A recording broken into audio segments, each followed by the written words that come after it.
Welcome to Kenton's videos. Enjoy the video. In this video, I will explain how to set up a divider in your dog crate.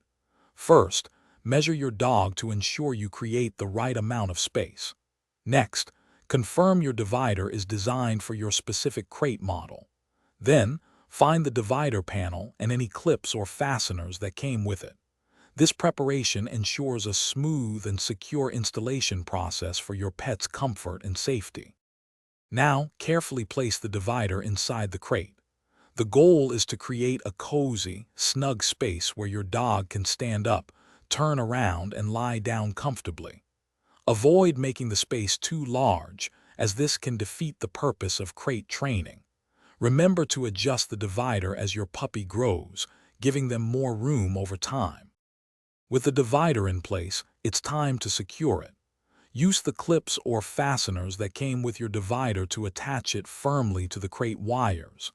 Make sure every clip is fastened tightly to prevent any shifting or movement. Double check for any gaps where your dog might get a paw or head stuck, ensuring their safety. Finally, give the divider a good shake to confirm it's stable and won't be easily dislodged by your dog.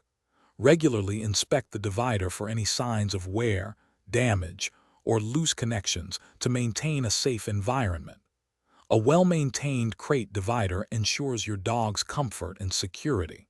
For a cleaner home, check the description for a link to the Shark AI Ultra Robot Vacuum and other great deals. Thanks for watching. Consider subscribing if we helped you.